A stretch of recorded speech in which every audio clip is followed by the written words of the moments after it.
Hello, and welcome to Entangled, the podcast where we explore the science of consciousness, the true nature of reality, and what it means to be a spiritual being having a human experience. I'm your host, Jordan Euclid, and today I'm joined by Allyn Evans, the Executive Director of the Monroe Institute.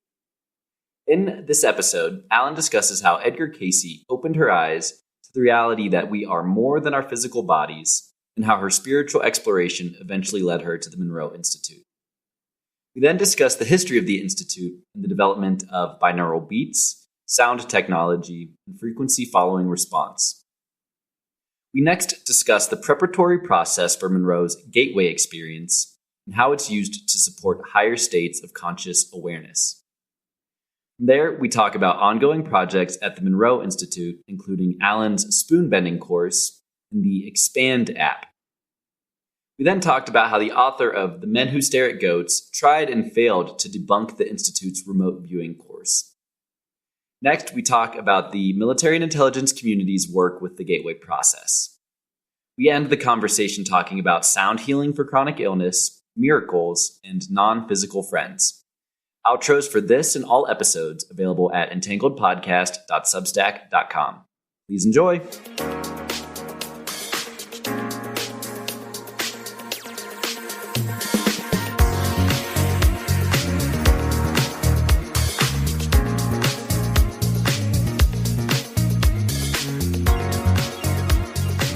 Hello, everyone, and welcome to the latest episode of Entangled. This afternoon, I'm very excited to be joined by Allyn Evans, the Executive Director of the Monroe Institute. Allyn, how are you doing today? I'm doing great. Doing great. It's rainy here. It looks like it might be raining where you are too. Yeah, I'm here in Denver. It's kind of funny weather. It's kind of all over the place, but not too shabby.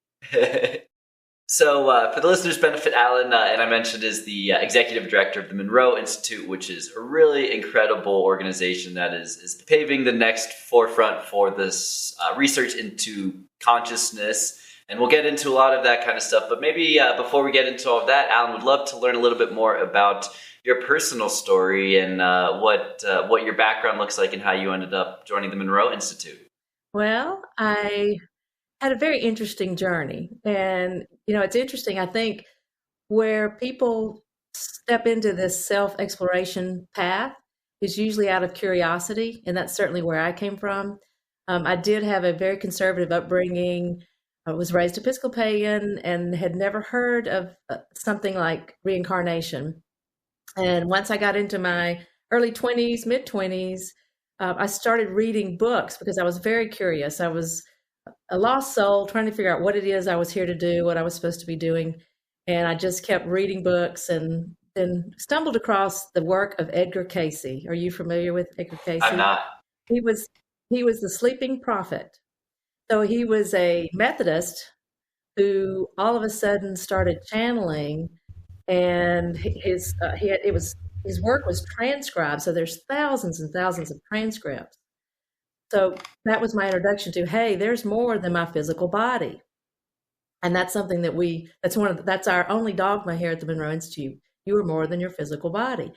So that really rocked my world, to go, wait a minute, this man is tapping into this. He's bringing information. A lot of it was for healing work. He could channel information about what the person should be eating, drinking, doing to heal.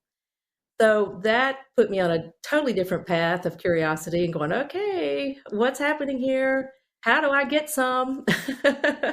So that I started going, I think I want to be more intuitive.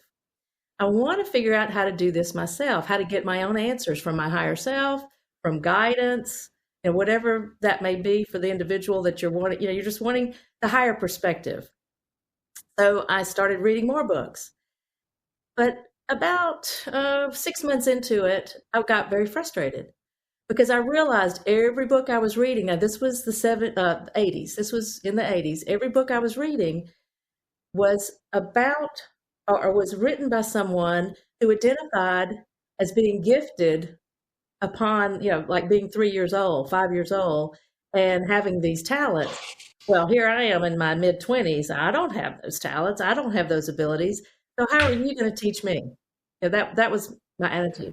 So I was like, okay, now I have to go on a mission to figure out how to do it myself. and then I'm going to teach other people. So that was really my driving force through on into my 30s. And I think that eventually led me to here because, of course, Monroe Institute is one of those places that can help you enhance your intuitive abilities. Hmm. Wow, yeah, that's awesome, and definitely would love to get into some background on the history of the Monroe Institute. But maybe before we get there, would love to ask about your personal spiritual development. And I'm curious, do you still identify with the Episcopalian or Christian faith? And do you think that what you're doing at the Monroe Institute is necessarily at odds with maybe traditional interpretations of the Christian faith, or complementary more so? That's a very interesting question, and it's also a tough question. I will say that when I am speaking about this, I always say I identify as a Christian, and that has to do with my upbringing. I do think I look at things a little bit differently than, say, the Christianity of my youth. But I do think that they meld well together. And as an example, I would think it's in the 70s. I'm not sure of the exact time frame, but I'm pretty sure it was in the 70s. We had a monk come from, and he was the leader of that particular monastery in Canada, came down, and just it ended up being written about, and I believe it was in the Washington Post, about how he said, you guys, you Americans, you figure it out so fast, so everything so quickly. We're just using this technology, and we're able to do what took us 25 years, 30 years of sitting to do. And again, they had, there's a belief that this gentleman had that wasn't influenced or interfered with by our sound technology. So we have all types and all walks of life who come here and together and experience the Monroe Sound Science and HemiSync and the Monroe Institute. Wow, that's beautiful. So with that, let's get into what is the Monroe Institute. It's a hogswort place. It's where you go as an adult and have a whole lot of fun. So it was started by Robert Monroe, and interestingly enough, he was in the radio business when he first started in the 50s and did really well there. But eventually he got an interest into what we do, what happens at night when we sleep, and can we learn while we sleep? So that's what segued him into this, what has become now our sound technology, because he started working with it for helping people learn. Let's just pick a subject like a language while they sleep. And then it took another step, because what has surprised him is when they brought in test subjects, the test subjects had trouble going to sleep. So then they started working with the sounds and the frequencies to help induce sleep. And as this progressed, he brought on some young scientists. And at the time, they just helped him part-time. Tom Campbell is one of them. I don't know if you're familiar with the theory of my big toe. He eventually was working at NASA, and he now has his own lectures that he gives that are very powerful. So I highly recommend checking him out. And another gentleman named Dennis Minarich, and Dennis actually read an article about the binaural beat technology that was invented in the 1830s, or not invented, discovered in the 1830s by a German scientist. He read the article, and it clicked. He's like, okay, we need to do this. So that's when it really got exciting, and it changed what was happening here. And Bob Monroe was quoted as saying, "I've got a tiger by the tail, and I don't know what to do with it." So it was some powerful stuff. So Dennis and Tom would get in these different separate, and I'll just call them Faraday cages because that's a more common term. And they would take journeys together using the sound technology. So they would go off, they would be directed to do that. Then they would have a microphone also in there. So they would record those journeys. Then they would come out, be isolated from each other, share the story with Bob, each individually, and then they would come together, and they actually were doing things together in those meditative states. It also led to what we call the explorers, and that's a group of volunteers that would come in, and Bob spent hours and hours with these individuals, adjusting and using the sound technologies. That's why we have so much information about how we can be purpose driven. And the results of that are amazing. And you can find some on our website, the actual recordings of these explorers' experiences. Yeah, it's fun stuff. It is really fun stuff. And maybe it'd be helpful to define a few terms that you mentioned, including like sound technologies and binaural beats. Okay. So let's start with binaural beats, because that's where it really started. And that is a phenomena that happens when you have one frequency in one ear, another frequency in the other, and then the brain perceives the difference. So you can kind of think of the brain as a third ear. So then that's heard in the brain. The brain is trying to rebalance itself, and it leads to what's called a frequency following response, or at least that's what we believe. Now, there's still so much we don't know about this, but that's where we are at this moment with our understanding. And so if those frequencies, so you have let's say an example of a 104 hertz or cycles per second, one frequency, 100 is the other frequency playing in the other ear, the brain subtracts it. The brain is hearing 4, so then that's going to lead you down or help you have the possibility of being directed to a different brainwave pattern than, say, a C1, what we call it, beta, where here we are wide awake talking to each other. Wow, that's fascinating. So what are the different type of brainwave states that people will experience in their normal states of consciousness, and what are the frequency ranges that at the Monroe Institute you're trying to help people get into to work with these altered states of consciousness? So first I want to say right now we're in a very exciting phase, because we are working with what we now call Monroe Sound Science, because we've had an evolution, of course. What Bob did was a good while ago.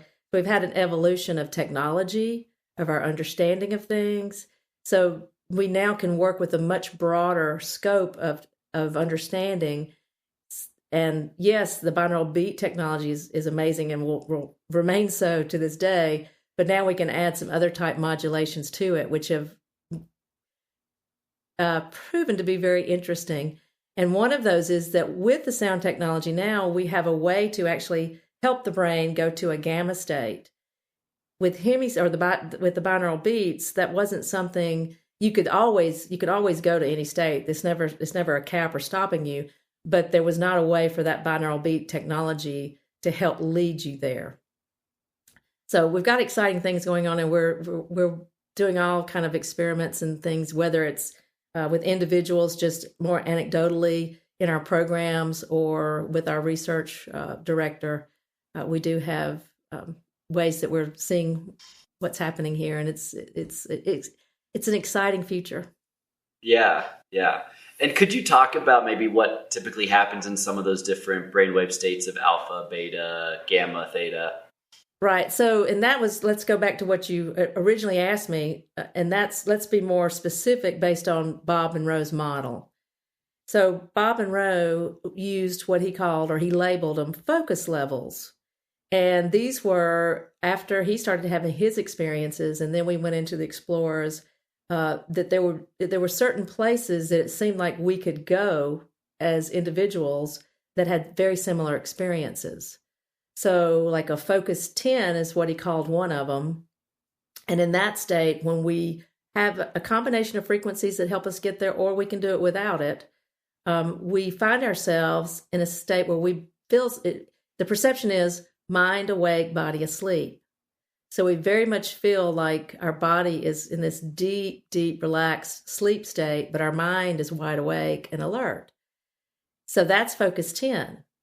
And focus 10 to me is one of my favorites, because I think it's the primary training ground to help you learn how to stay alert in these deep meditative states. And a fun thing about focus 10, you can actually, until you experience it yourself, you don't always believe it.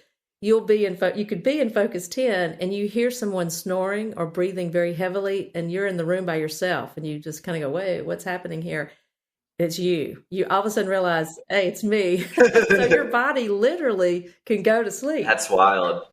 So that's one level. And there's 4 that we introduce in what we call our gateway program. And that's our, the first entryway typically that people take to us.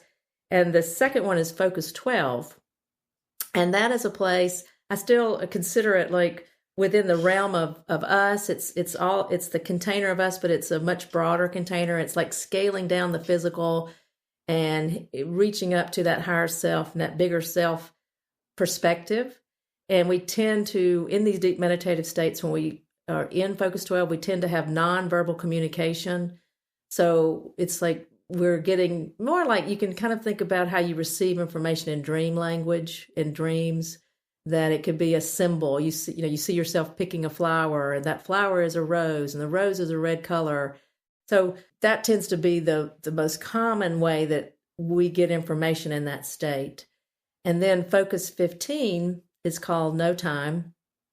And it is, the idea there is that when we find ourselves in that particular territory, that particular place in the map of consciousness, we tend to be able to access more past, future, parallel realities that are happening.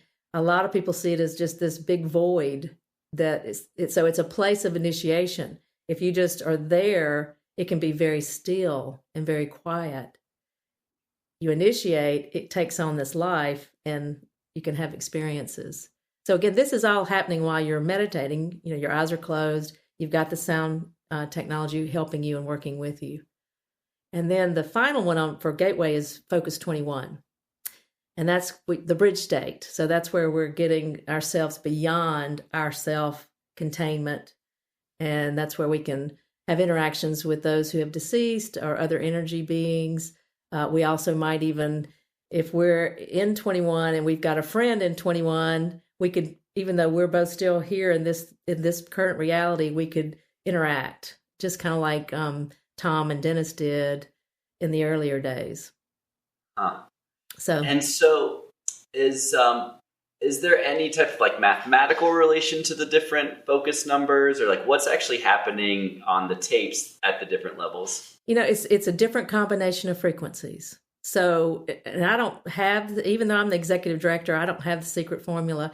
And if I did, I wouldn't even properly understand it because that's not my role, right? But what I do know is that when I can give you an example, like a Focus 10 level, again, I don't know the recipe, but I'm pretty sure there's a lot of delta because that's going to put you to sleep.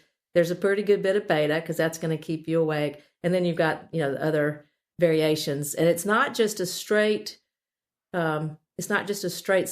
It's a combination. And that's what makes this so amazing to us over the years. It's been so refined that it's combinations of these things. It's not, again, just a flat signal. It's not just a theta. It's not just a beta. It's just different variations of it and different variations hitting at different times. So it's like it's a composition, a well thought out composition. Wow. Yeah. And just, from my personal experience, before about a year ago, most of my exploration of higher states or altered states of consciousness had been through the use of psychedelics. Started doing transcendental meditation about 10 months ago, and then started the gateway process about 2 months ago. And it has just really been just such an accelerant in so much. And not even just when you're, using the tapes for meditation, but also just in my everyday waking state. I feel like my brain is more coherent. I'm more present. It's just been such a phenomenal journey for me so far. And I'm just scratching the surface. Yeah, we like to say we're the psychedelics without the psychedelics. So definitely a good alternative. But you're right; it has very practical applications too. So there are combinations that can help you be very focused and alert. And even the military has done studies on that, where you were doing some mundane task, and I scored better when I was listening to the frequencies that were helping me concentrate better than if I were without them. Wow. So with that, maybe we should dive into a little bit about what actually happens during the gateway experience in terms of what are some of the preparatory phases for getting into that Focus 10 state initially. Oh, yeah, that's right. The preparatory process. So the preparatory process, Bob called it, it was let's step back. His whole premise with this is great. This is a tool, but it's not designed for it to be a crutch. So let me introduce this process that helps you the minute you start working this process, that's going to help lead you to that specific state of awareness. So that's part of the purpose of the preparatory process. And everyone who's been listening to any of the earlier exercises, you hear that, and you'll know what I'm talking about. You hear that wave sound, the surf sound. So the more you do that, the more the minute that starts happening, your body knows, okay, we're about to do this, and it relaxes. So that's what that's about. The other phases are resonant tuning, and so that's just a way to energize our body. This has been going on for centuries, that we use sound to elevate our vibrations. So again, it was a step that Bob put in there because he felt like it was a way to help us work with our energy body. You can think about the breath coming in and going out, so it's a way to actually cleanse the energy body. He did not attempt to, or he didn't profess to borrow from different disciplines, but that one has been around for a long time. And then there was the affirmation, which I find very interesting because there's a story behind it. Before I go to the affirmation, I want to talk about the reball, the resonant energy balloon. And Bob loved acronyms. We have a lot of acronyms. So the resonant energy balloon is this sphere of energy that's around you.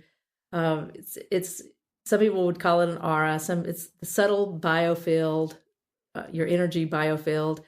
And we just use that a lot in our trainings to help people learn how to work with their own energy body. You can think about it as permeable. It's intelligent. It can be a protector. It can be an energizer. When you start working with healing, if you choose to go in that direction, it can be used to help with that healing process and helping you be a vehicle for receiving that healing energy through you. So the reball, we talk about that, and it just has you imagine it being around you, and then different exercises will have you do different things with it, as I'm sure you've experienced. And then back to the affirmation. So the affirmation is something that came along later, and it starts with, I am more than my physical body. And it then talks about that you're wanting assistance.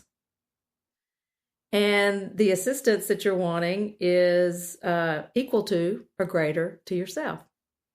You're here to explore. You want assistance. So I'm more than my physical body. I'm here to explore. I want some assistance here. Thank you very much. And then you can end it with gratitude, at the end if you would like. So as you keep going through the exercises, and I'm sure you're at this point too, since you've said you've been doing it, you understand you can create your own affirmation. It's not that you have to be memorizing. I remember when I first came to Monroe for my first gateway, and I'm thinking, I got to memorize this. I'm going to get up there and I'm not going to have it memorized. It's just going to be so bad. Well, I'm on the plane. My plan is I'm going to do this on the plane. Well, I get there, I'm at the luggage, and I go, oh, dang it, I didn't memorize it. So I show up without having memorized the affirmation. It wasn't a big deal. Nobody cared. So again, it's a good way to lead you into it, but it's not anything except the dogma is I'm more than my physical body. And the other are just steps. But here's the interesting thing. This affirmation came from the explorers, from those sessions with the explorers. And before then, the explorers had no contact outside of more of themselves, the realm of themselves. And when they started asking for assistance equal to or greater to myself, that opened up this bigger jump. And it started with one person, and then the rest of them started doing it, and none of them talked to each other. None of them knew who each other were.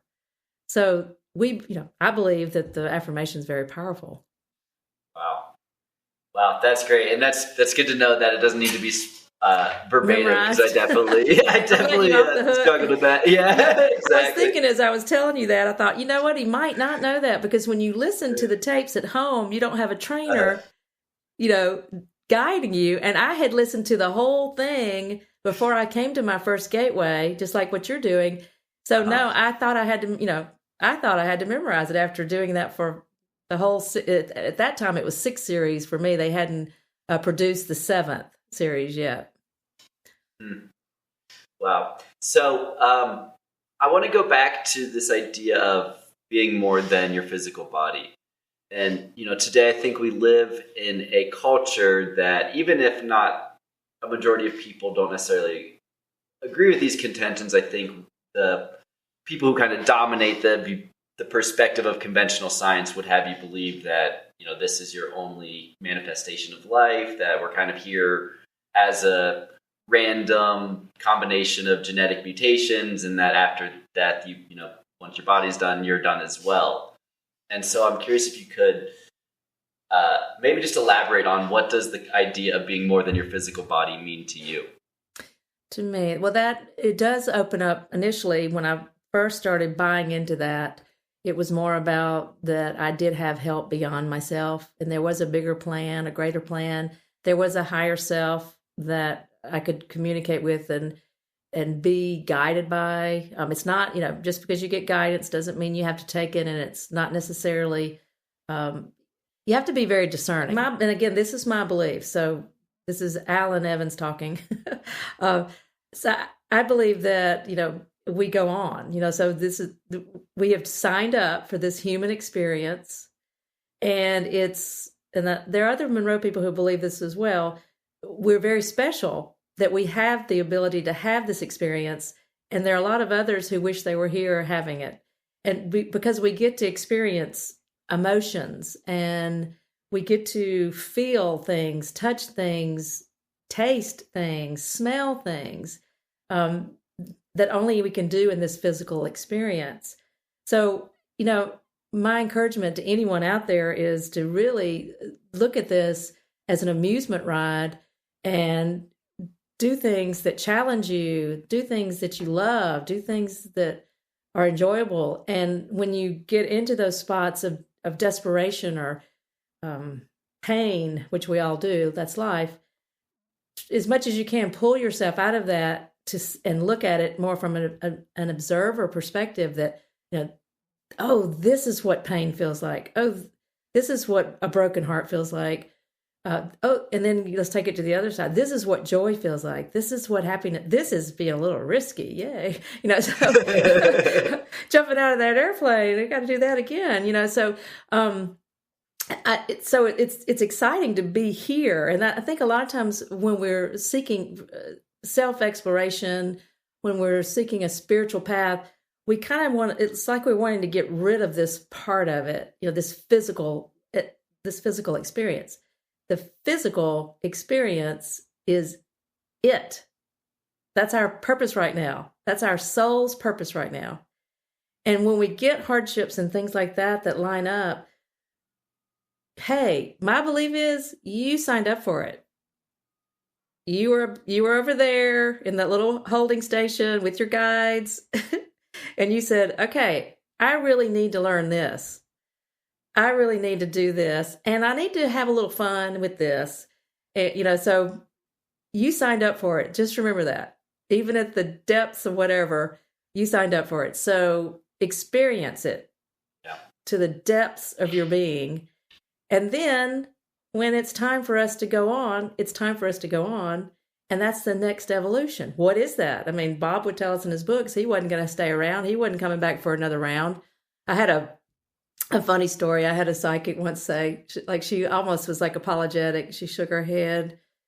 She goes, "Oh, Allyn, I'm sorry, but you got about another 1,000 to come back." And I'm like, no, don't say it's not so, because, the whole idea is you just want to do it and get on, right? But so we'll see how many more times I have to come back to learn all my lessons. Yeah, so, yeah. We are more than our physical bodies. Yeah.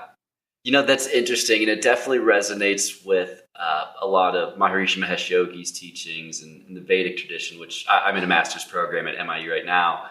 But yeah, he very much emphasized this idea of enlightenment is a state that is latent and possible within any human, and that it's just a matter of getting to that state. And to your point, if you don't get there in this physical manifestation, that you just come back in another lifetime. And so it does seem to resonate with a lot with kind of how your views have developed as well. Yeah, it's funny because this morning I was listening to, I don't know if you're familiar with the work of David Hawkins. He wrote Power versus Force. I've heard about him. One of my good friends is a huge David Hawkins fan. I haven't read it yet though. So he has lots of books, and he's no longer with us, but he left behind a pile of books. So I'm listening to one on Audible this morning, and it talks about enlightenment and what all the different steps. And as he keeps talking about what happens as you become more enlightened, I'm going, oh man, I don't want that. So, I don't want to be like so just like where I go off by myself and detach from everything because I no longer need that as part of my spiritual journey. And, I'll get rid of all those habits I have. And, no, I don't want that. So, you might not really in this lifetime be ready to go all the way. But you can go up. And that's what I love about David Hawkins' work, because you can keep moving yourself up vibrationally. And me personally, in this lifetime, I'm thinking 500, which is a vibrational level that he says is unconditional love. That's what I want to hit. I don't think I want to go above it. Do you think that there's a way to actually measure that? David Hawkins' work has a way to, he introduces a way to do that, which is more through kinesiology. There are instruments, like, for example, the person I train with, Dr. Brian Daly, he's an MD from Rochester, New York, and he has been tested in a lab on his healing abilities. And he passed every test, which was a machine-based test, and there were 20 of them, and that named him to be a full spectrum healer. So there are different ways to test things. I think we're still learning as in the research field what actually that all translates to. We also, Brian and I, in our energy medicine program we teach here at the Institute, we use what's called biofield imaging. And it's a software that lets you look at the subtle energy body field, and it's a visual for you to see that changes are happening within your energy body, and that when you're working with energy, there's something really going on here. So that's a new area of interest in research to really start focusing in more on that, on our subtle energy biofield. Wow. And I think that's a great segue to talk a little bit more about what type of research you're all doing today at Monroe Institute, because it seems like there's just so much really fascinating work that's being done. So yeah, maybe we talk about what type of research is being done, and then what are some of the available training platforms for folks who may be interested in participating in the research directly. So we have several different things going on. We have something that's new that we're doing with IONS, which is Institute of Noetic Sciences, and in a collaboration, and we're looking at collaborating also within that body with Muse, and that's a way for us to be having virtual labs. So we're real excited about that. We also do we have sessions in our Faraday cage, so that's a term that everybody understands. It's an isolated booth that's shielded, and we can use what we call mind mirror technology it involves a different type of EEG system, but we can measure brainwave activity. We have a program at the Institute that we teach about 3 times a year called Discovery, and you are actually wired up, and we're looking at your brainwave patterns as you're experiencing the different exercises. So, those kind of things are going on. And then we work with UVA, which is the University of Virginia. So we have several different things going on. Wow. in the area of research. What type of in-person trainings do you offer for people who maybe want to come to the Monroe Institute and train with you directly and learn how to, kind of access some of these higher energy states? Okay, so Gateway is, and we mentioned earlier, Gateway, that's a great one because it's Bob Monroe's introductory program. It is a very vintage experience because it's his creation and with the original HemiSync technology. It's my favorite way to do it because that's the way I did it. I did what you did, listen to the tapes at home. And it didn't take me long to be here in person and have the experience here, which is very different and more intense with trainers and in the community itself, with a group environment. But we have many other programs. We have residential. That's how we mostly operated for most of the Institute's history. But when we had our recent pandemic activity, that pushed us out more into the virtual world, the online world. So we now have a nice selection of things online and what we call virtual, which is real-time training. So you could actually, like what we're doing here, you would be in a group with 20 people and have 2 trainers, and all through the days you'd be having exercises and setups and debriefs similar to what we do here on campus. And then we have some short programs, and one that I've recently taught with Luigi Scambriella, who is our one of our UK trainers.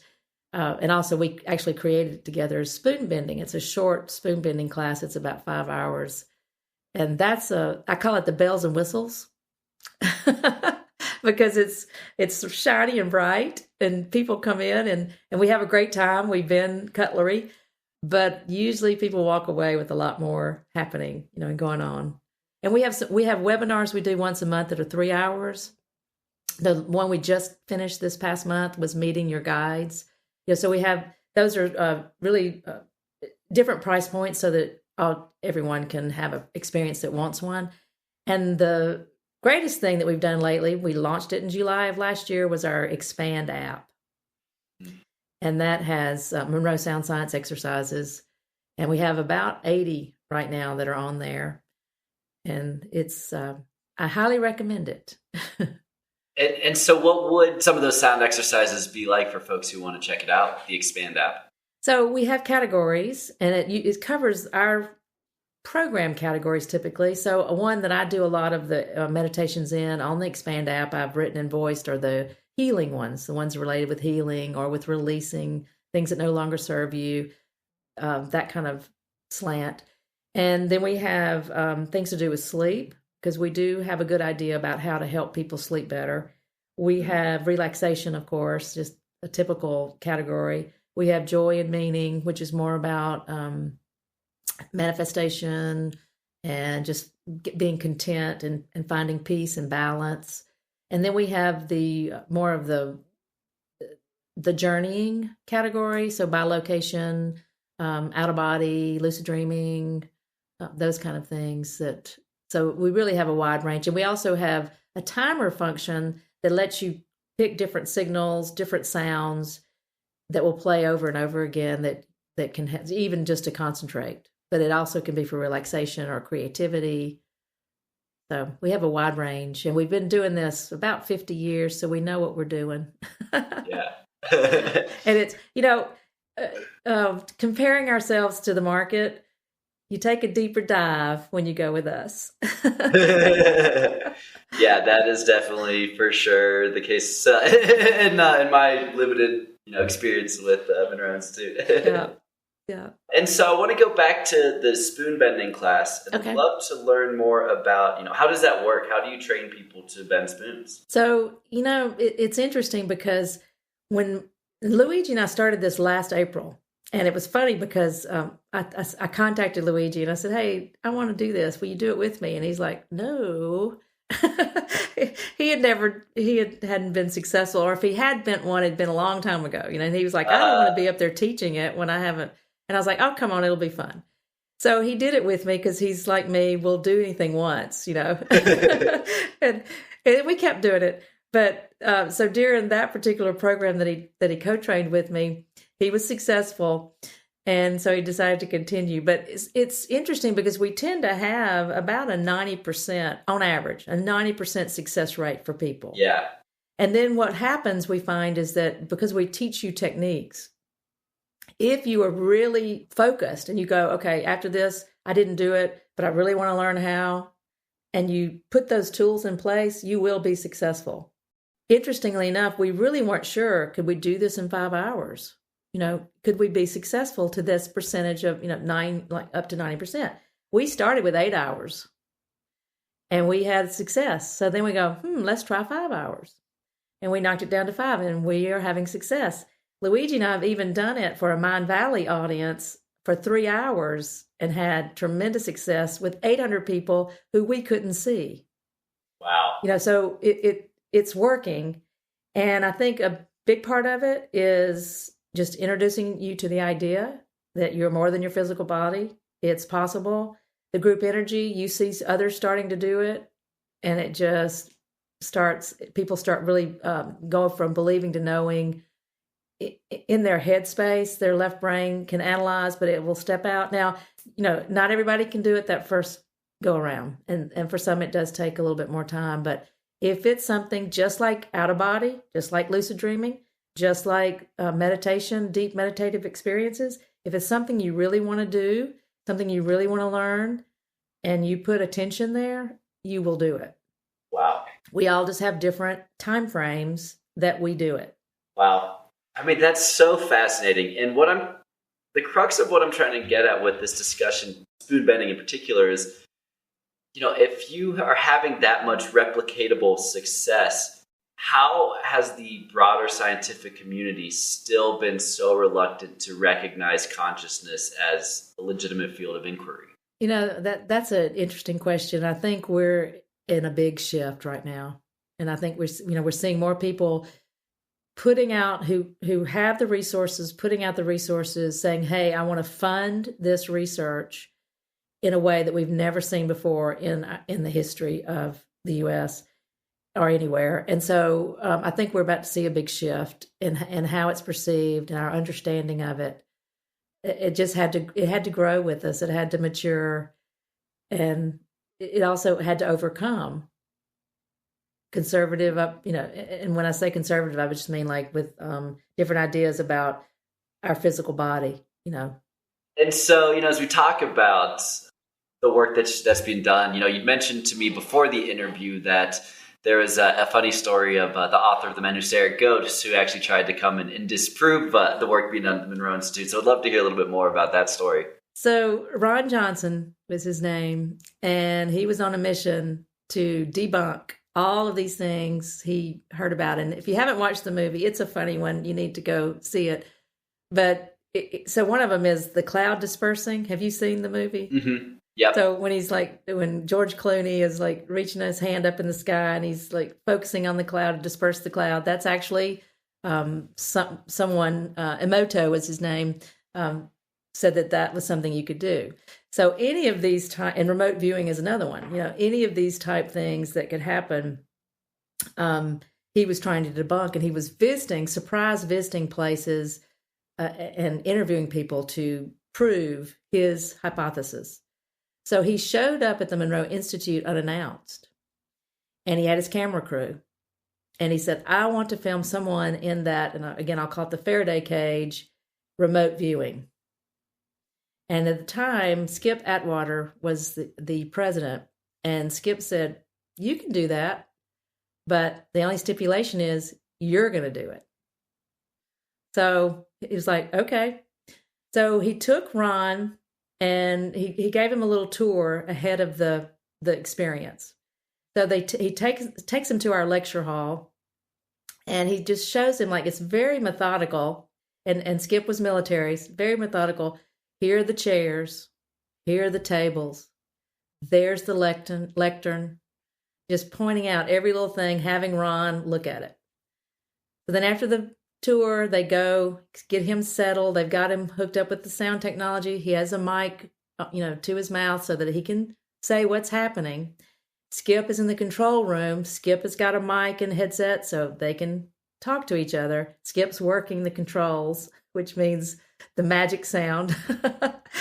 And he starts walking him through it. And then he goes, okay, Ron, I want you now to put yourself in the lecture hall. And I want you to tell me what is at the front of the room. So Ron starts talking and he goes, you mean different than what was at the front of the room already? And he goes, yes. Skip had gone and put something in there. So Ron starts describing this huge box that's about shoulder high that has this plastic over it. And then he can see this orange nose and it looks like red hair.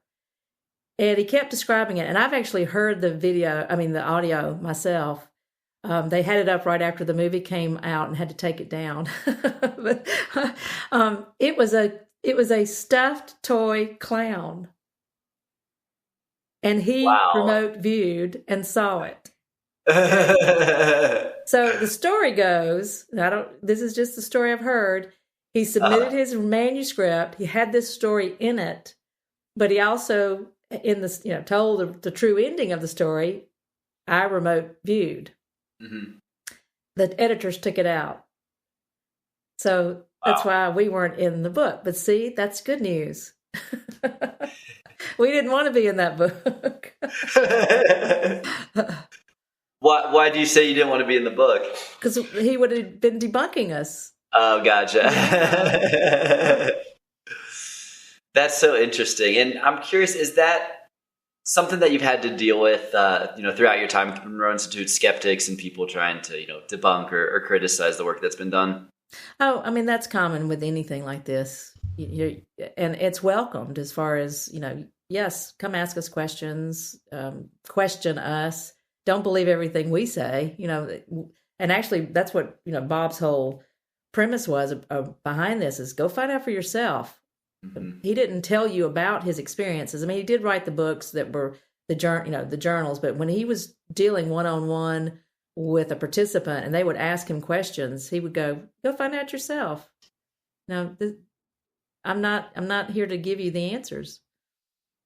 Yeah, just the techniques to figure them out for yourself. Exactly. That's all. And so, that's just it. And I'm glad you said it that way, because all this is a tool. And all of our trainers, all of our participants, anybody that's been listening to us that we've never met before, they have all different types of opinions, beliefs. We welcome it, because that's not what we're here to do. We're here to provide a tool to help you live a better life. Wow, that's beautiful. Yeah. And again, I can just say from personal experience, the first meditation I did was just so phenomenal. I think because the first intro one's even available on YouTube for free. So I tried that one, and it was just the deepest, kind of clearest meditation I've done. And then as I've continued through the Gateway experience, I mentioned to you, Allyn, last week I had my first out-of-body experience, which was just unbelievable. So I can definitely attest that this is not, hocus pocus. This stuff really works. Yeah, it's fun. But let's do step back, though. Everybody does this in their own time. So, it might take a little bit more time or understanding or even self-evolution, to have different experiences. But if you have that desire, you can do it. It's just, it's attention and focus. And you mentioned remote viewing, and I think it'd be great to talk a little bit more about that in particular. And, I thought it was interesting to see on the website that Bob Monroe, there's a picture of him with Russell Targ, who I had come across, a while back through his work on remote viewing with the CIA. So it would be cool to hear a little bit more about, what that is and what type of work is being done on that front. As far as research with remote viewing right now, we're not involved in any research projects, but we do teach remote viewing, and we actually are fortunate because we have Joe McMonigal as one of our trainers, and he is known as Remote Viewer 001 for the government's program that was initiated after they determined that Russia was already delving into these kind of activities. So we're very fortunate that we have Joe here because he is so knowledgeable and a great storyteller on top of that. So I would say that we definitely delve into remote viewing with our Discovery program. We do remote viewing exercises, and that's where we're working with the different, with binaural beats, which is trade name HemiSync, and then our Monroe Sound Science, and doing remote viewing exercises. And our last discovery was kind of cool because we had, of all the participants there, we did a remote viewing exercise. Every one of them nailed it. Now, we've never had that. We've recorded 100% success. And what made this interesting is we didn't decide if they were successful. We sent it off to a remote viewing association who grades, and they graded all the results and gave them first and second place, which is considered passing the test. So we are working more with it in smaller, like a Discovery, because Discovery we can only have 16 people at a time. So we're working in smaller subsets. But yeah, remote viewing is fun, and it's different than, out of body or lucid dreaming. You can remote view when you're out of body, but it's a totally different type of activity. Yeah. And so would that mean it's effectively like you're projecting your consciousness to a different location in space than where you are presently? That's the way I would describe it. And it'd be interesting to get Joe McMoneagle on here and see what he would say. And I've been successful. I've gotten to first place when I was graded. And the way that I look at that is, okay, done. I'm not going to do that again. You reach first place, you don't want to go back, But yeah, I think remote view, I know people who have remote viewing groups, and, they're actively doing things together, and you can solve crimes with it. You can, I know people who play the stock market with it, so there are different activities you can, if you get really serious and focused, you can work with it. Yeah. Wow. I think, I always think about something Bob says in one of the tapes about, consider the possibility that what is possible is far greater and far more, incredible than you could have ever imagined, something along those lines. Well, and you can think about it this way, when we do our little, like our idea of, I want to manifest, law of attraction. And so we've got this idea about what it is we want. And we shape it, we put attention there, we frame it, and that's what we're doing. We are framing it, we are boxing it, we are limiting ourselves so much. So the idea of I want the essence of this is the key, not what does this look like? Because we just don't have any idea about how wonderful something could be. And I want to say this, it's a little bit off topic, but just because we are on path, just because we're following guidance, doesn't always mean that it's a rosy experience. There can be thorns on that wonderful path, that soul path for you. But just, don't put a box. Don't put yourself in a box. And that's something we talk about in Gateway, that you can limit yourself. Wow. And so I want to say maybe 10, 20 years ago, there was a document that was declassified by the CIA, and I think that caused a big stir for you guys. So I'd be curious to learn a little bit more about, what was that CIA analysis and assessment of the Gateway process, and, what were the events that caused that document to come to be? So we worked with the U.S. Army, and the CIA was just the agent that classified it and then declassified it. So that's all the CIA's involvement was. It was U.S. Army division, and they were sending a few just to have the Gateway experience because of what they had seen, how it had been helpful for the remote viewing activities that the government was participating in. This particular colonel, Wayne McDonnell, he wrote about his own experience.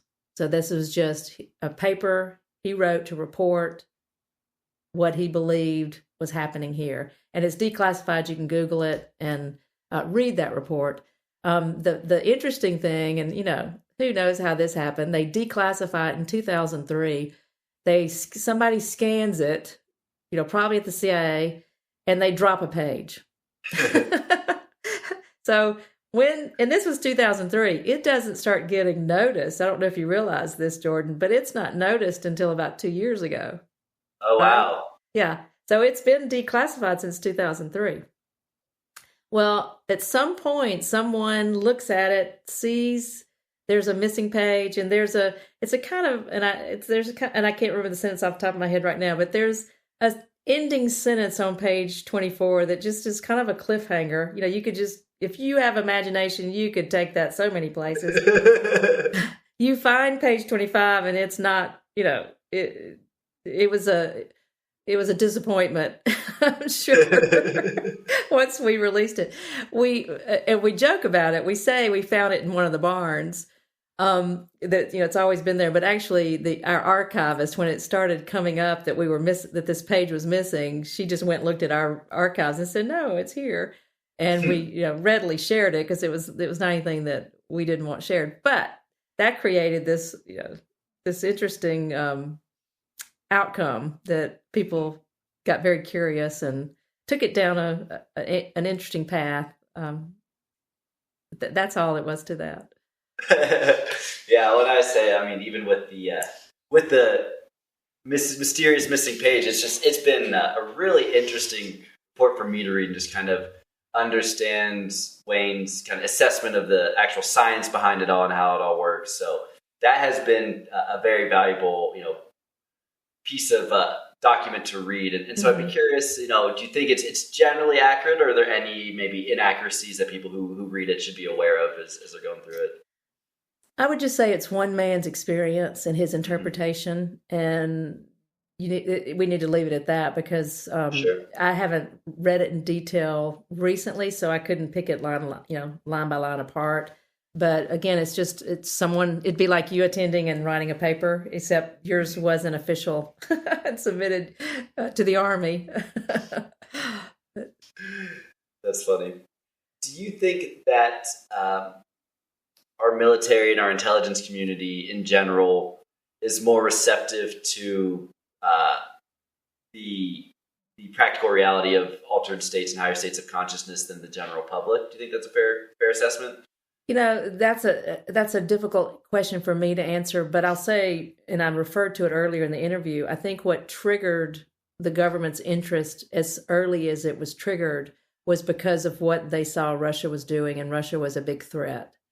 So that made them open up the door to possibility. But what happened is, even though they opened that door, there were a lot of people on our side that thought it was just crazy. So it had to be a very closed little secret society, but it was a very effective one. I mean, there was some intel and things that happened in those years that we had this active program going on that saved people's lives, that located, instruments and devices that we needed to know where they were, so that either we could, just know where they were, keep an eye on them, or dispose of them, or help get them moved. So that's why I think there was more interest there, because the people that were in charge of it were seeing the results. It was not results that were shared with the general population, so there was no way to gain trust in it beyond, the slow growth that we've had with it over the years. Yeah. Wow. And I think to your point earlier about us, hopefully being on this kind of inflection point where people really start to take this science seriously, I do agree. And, I'm obviously much newer to the consciousness community, but it does feel like there's just a tremendous amount of momentum in the right direction. Mm-hmm. I think so. I mean, the more that we can demonstrate that this is happening, research can always be questioned and it can be influenced. But the more that we can demonstrate this seems to be happening, I think the more then it takes a life of its own. And I even remember when I started I showed up here in 2009. And when I showed up, I didn't want anyone to know I was here. Because the people around me, I didn't know how they would perceive it, if they would think I'd lost my mind. Was I crazy? What was happening? And so I think we've also made a big shift culturally in that direction too, where we can talk more openly about our communication with our higher self, or, I got guidance on that, or I got some kind of symbol that is given me the support that I believe I've made the right decision. Those kind of people are talking more openly about those things than we did even just 10 years ago. Yeah, that's great.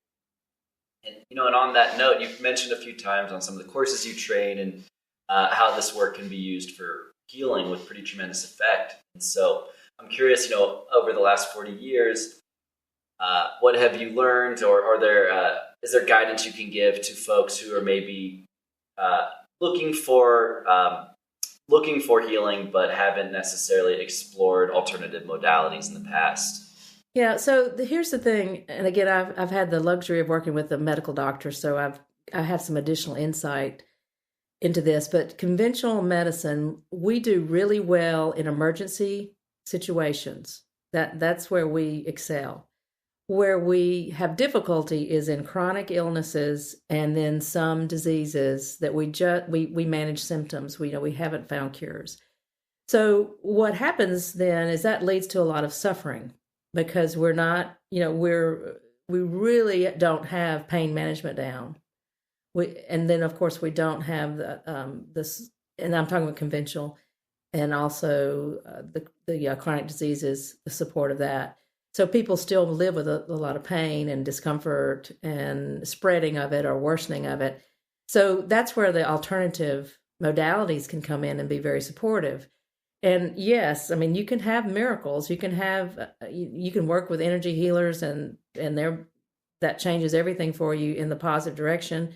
Or it could be that it's more of a comfort, just provides additional comfort than what you were getting. So Brian and I both believe that marrying the two is very helpful. That you're working with these energy modalities and other things like acupuncture, or there's all kind of things out there. And then you're doing what the conventional medicine is recommending. Brian always says, like people who say, I will never take chemotherapy, they get diagnosed with the certain type of cancer that has a 95% cure rate. If you take chemotherapy, maybe you should rethink that and then use the conventional, use the complementary modalities to support you as you go through that pretty rigorous treatment. Yeah, that makes total sense.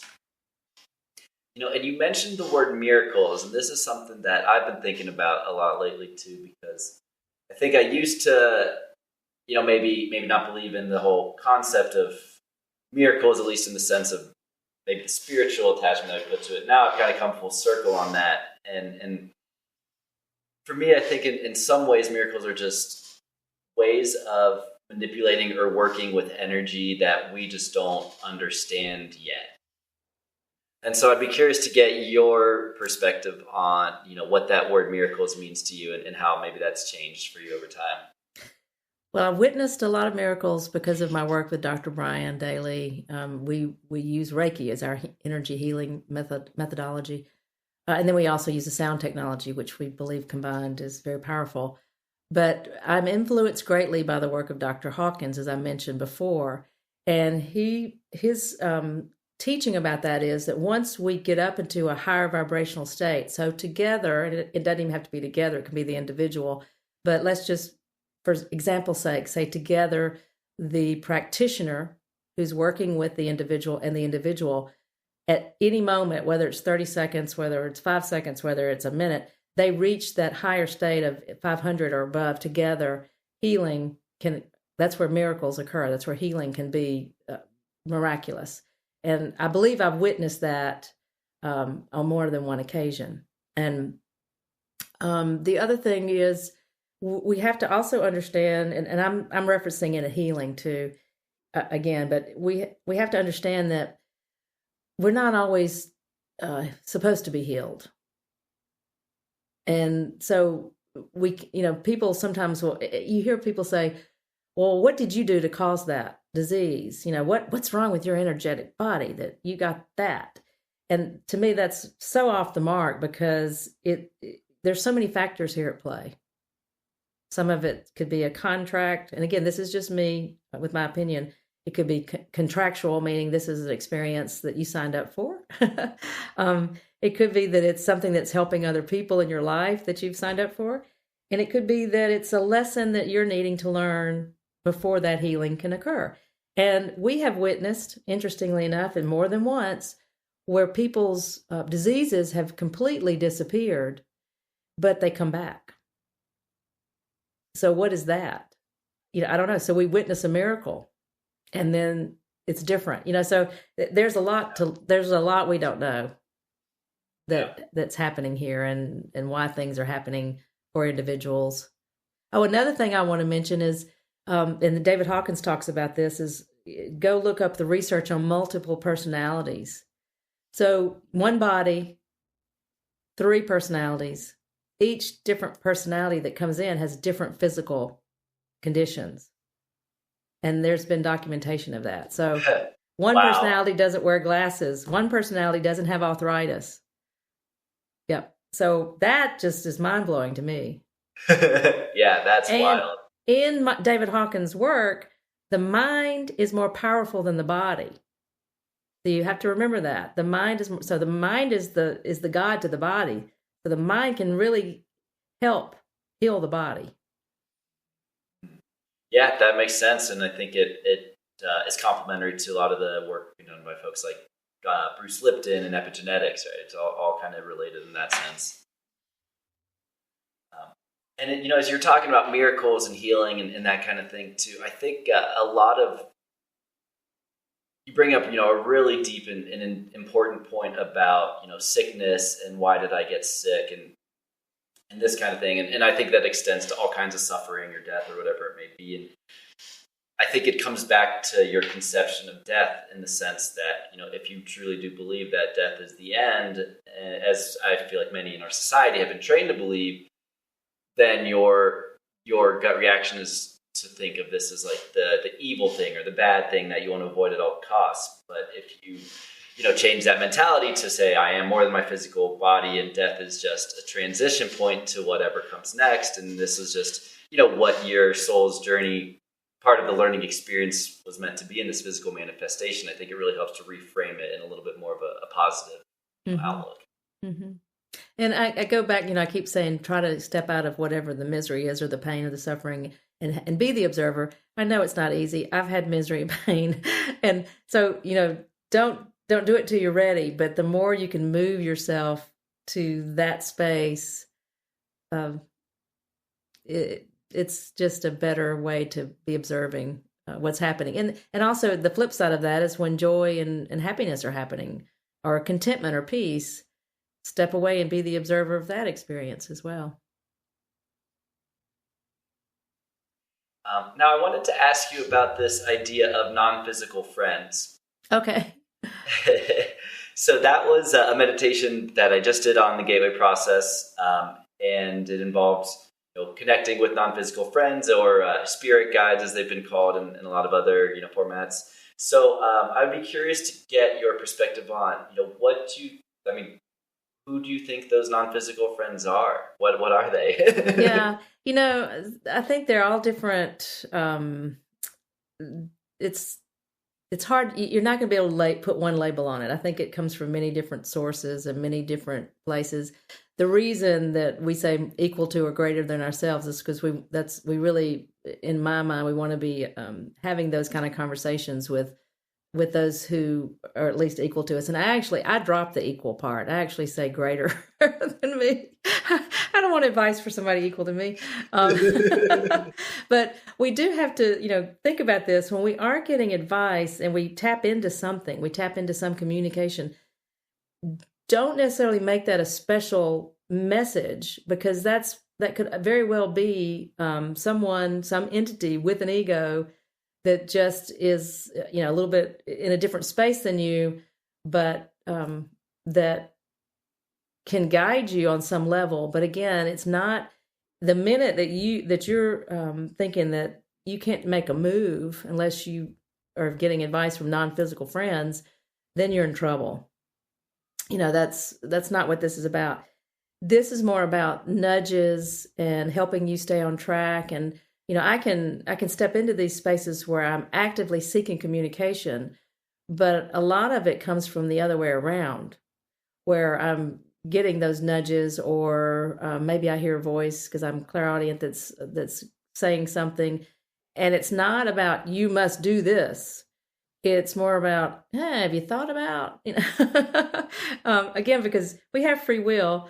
But I do believe it's out. I do believe all that's out there. I think there's different layers of it. I know the explorers that I talked to you about that Bob worked with, they were having different type of transmissions come through the different sources.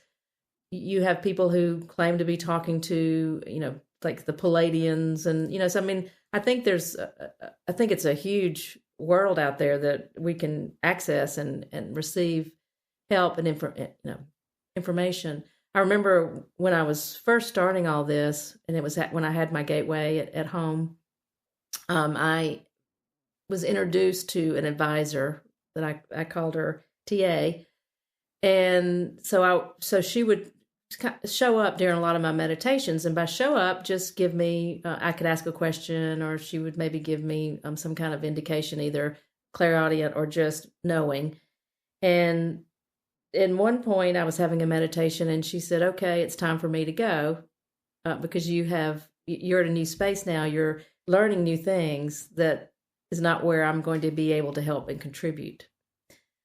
So it can be, I see it as it can be a self-evolution. It's like another tool in your self-evolution, and someone kind of whispering in your ear, so to speak, that's giving input, things to think about, but it's not a directive or you must do this. Yeah, that's interesting. And, it makes sense, and it's similar to a friend of mine, who works with tarot cards, and she's kind of explained to me that it's not like you're necessarily telling what the future is. You're showing what the different potentialities could be based on kind of your highest or lowest or whatever outcome. And the minute after you've had that experience, and then you've had maybe you've made 2 decisions in 2 hours after that. It could totally be a different thing because the playing field has changed, and so I find that interesting when people are talking about, well, that they didn't know what they were talking about, saying like a psychic, because that didn't come true. It was like, okay, but what choices did you make? And not that all psychics are telling you that, that's not, I'm not saying that's all true, because you have to be very careful and be selective about who you're getting advice from that's in this reality with us. Yeah. It's funny. It makes me think of that scene in The Matrix where the Oracle's like, "Oh, don't worry about that face," and then he's like, "What face?" and then knocks it over. Yeah. Right. Yeah. So I mean, it's a moment. You're getting information in a moment. But then life happens, and you need a new moment to get information. It's just like you can think about, you're on a ship, you've got the compass. And if you steer off a little bit, you would, if you didn't correct it, you'd land in a totally different place. So you just got to keep, getting it back on course so that you get to where you're going. So the same when you're getting that type of information, it's in the moment, and then it has to be adjusted. And then it's in the moment, and then it has to be adjusted.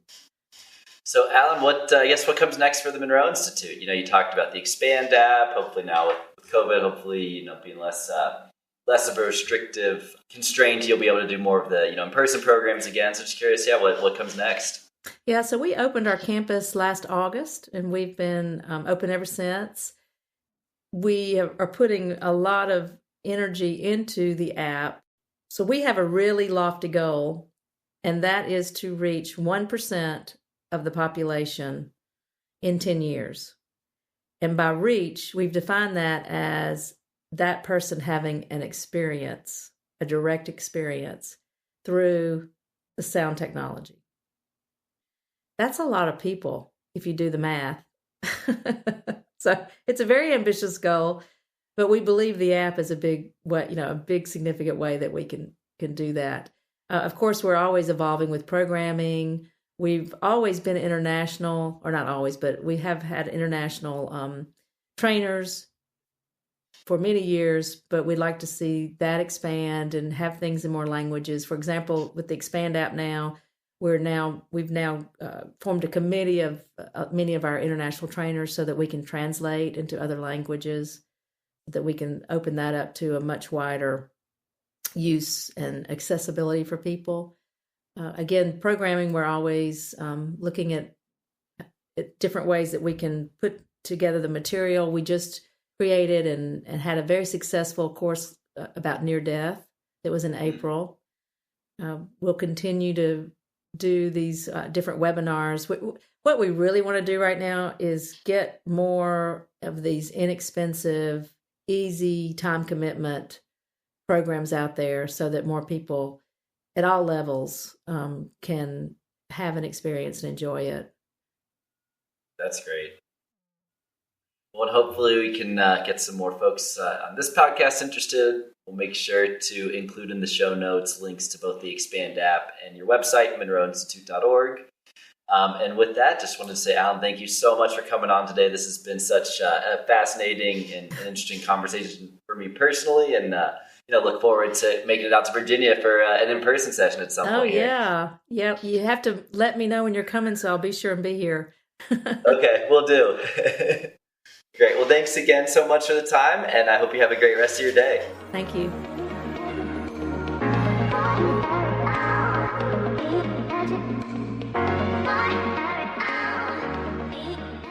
Thanks, everyone, for listening, and I hope you enjoyed the episode.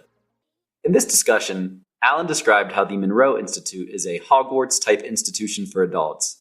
I love this analogy, and as I've continued to peel back this onion we call reality, I've become increasingly convinced that our world is much more like that of Harry Potter's than I'd have ever thought possible.